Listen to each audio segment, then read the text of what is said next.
Welcome to Black Sheep, the series where I will take a look at entries in video game franchises that were either poorly received and/or controversial among the fans. Now in this series I won't be dwelling on negative aspects of the games. It's just not who I am. Instead, I will be looking in detail at things I liked about the games, whether it was the story, gameplay, music, or anything else it contained, and see if they are really deserving of the infamy that they have. So to kick off this video series, I will be diving into the crossover fighting game, Mortal Kombat vs. DC Universe. Mortal Kombat is a video game franchise that is iconic among gamers and popular culture. It's a series that I never really played that much of, but I knew of it and I liked the characters from the Mortal Kombat world. In 2008, the video game developer Midway was facing bankruptcy, and their last hurrah was Mortal Kombat vs. DC Universe, or as many call it, MK vs. DC. The superheroes of the DC comics and the fighters of Mortal Kombat duking it out surprised everybody, and it intrigued me because I love the DC characters, and I wanted to see how they had gotten involved with the MK universe. It's a wacky crossover on par with Marvel vs. Capcom, and I must admit I've always loved crossover games like these, as you can get some dream fighting matches between many of the game and comic franchises. Upon starting up MK vs. DC, you'll see that the game contains the standard fighting game features like 2-player versus and online matches. Taking a look into the single-player modes, however, the game offers up even more options in the form of story mode, arcade, and combo challenge. The first and main feature I will talk about here is the story mode. Most people will tell you you never play a fighting game for the story, and while the combat is always the main focus of a fighting game, I have always been interested in learning more about the characters and their backstories. It's a big reason why the Soul Calibur series is one of my favorites. The story mode of MK vs. DC was unlike anything I had previously seen in a fighting game. Every fight had great cinematics between them, furthering the main plot and giving a reason for every encounter. You can choose to play the story from the MK perspective or the DC perspective, and playing through both will give you the full tale. Video game stories with multiple perspectives have often been some of my favorites, and the MK vs. DC story is no exception. The main story of MK vs. DC has two universes colliding with each other after an event happens simultaneously in both worlds. Both sides think the others are invaders, and as a result, combat ensues, and the heroes and villains from both universes fight to save their own worlds. Things are made even worse because of the combat rage, a yellow energy birthed from the world merge that infects people into a fighting frenzy regardless of their alliance. What are you talking about? This time you won't get away. Fight! As a comic book nut, I thoroughly enjoy the story of MK vs. DC. The story is definitely very comic booky, and the questions like why Superman doesn't just wipe the floor with the Mortal Kombat characters are answered. Characters become stronger or weaker, and powers fluctuate because of the world merge. In the story, there are also fantastic crossover moments like Batman vs. Sub-Zero. Realm. What was he doing here? What is this place? It's the Batcave.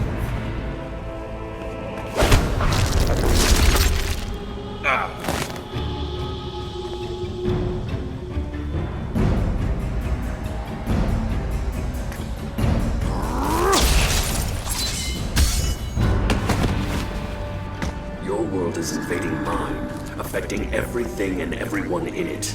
Don't think you'll take me so easily. Then I will do it the hard way. That and some more excellent classic matchups like Scorpion vs. Sub-Zero and Superman vs. Lex Luthor are thrilling to play as well. The story culminates in a huge battle between the entire roster, in a destroyed fusion of Outworld and Apocalypse. But be ready to fight. I'm Superman. We need to know your intentions. I am Raiden, God of Thunder. With me are the mightiest warriors in all the realms.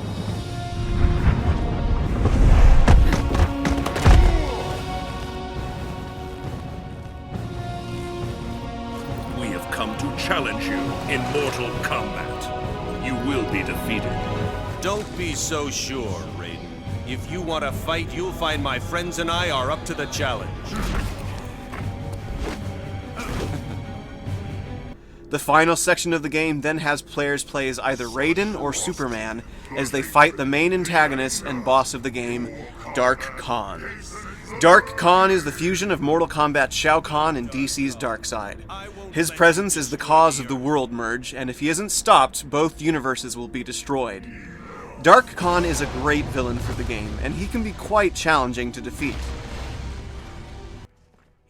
The game ends with the universes being restored to normal.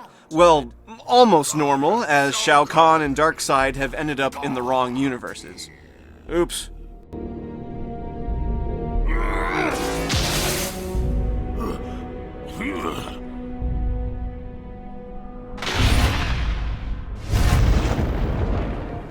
If you are anything like Shao Kahn, you will find no refuge here. Your fate will be decided by the Elder Gods.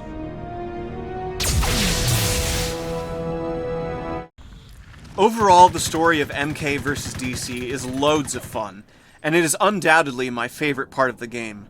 The Mortal Kombat development team would do this type of story mode again in their future Mortal Kombat games, and their DC fighter Injustice Gods Among Us. And I think we're all the better for it. It really makes the fighting game characters even more interesting to play as, and I hope we'll see similar story modes from other fighting game franchises in the future. You'll soon be joining your friend in a cell.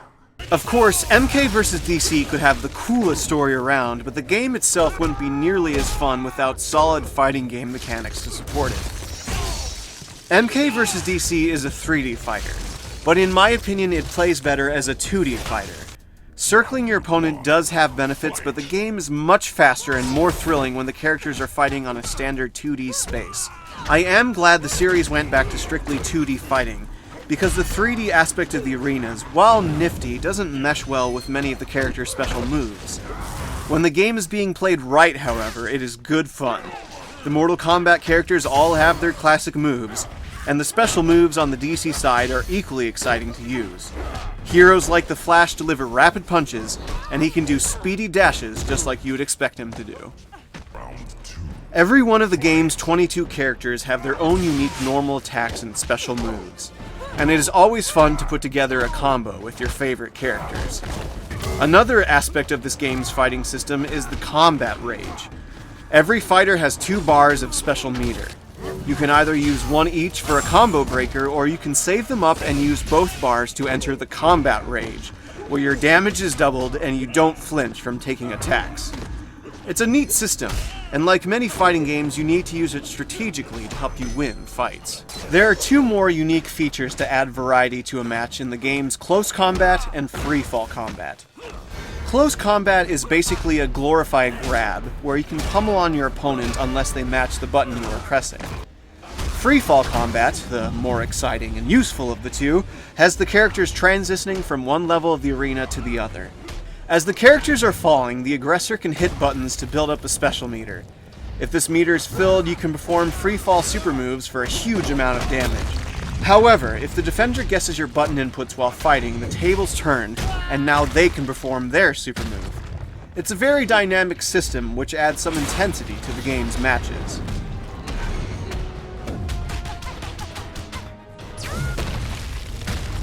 Lastly, there is the Test Your Might, which occurs when the opponent is knocked into a wall on certain stages. Both players button mash as much as possible in these sections to either increase or decrease the damage done to them. The variety of features during a match are quite impressive, and even if MK vs. DC's fighting system isn't the most balanced, it is really great fun to play when everything is working right.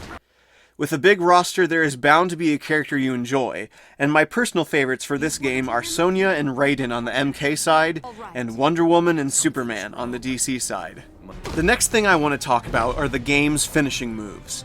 The Mortal Kombat series is well known for its extremely gruesome fatalities, and since MK vs. DC had a teen rating, many fans were upset by the toned-down violence. The finishers are indeed taken down a notch, and the DC heroes perform non-lethal, heroic brutalities. That being said, I think Midway did a decent job on these finishers, as most of them are still quite brutal, and there are even classic fatalities like Scorpions.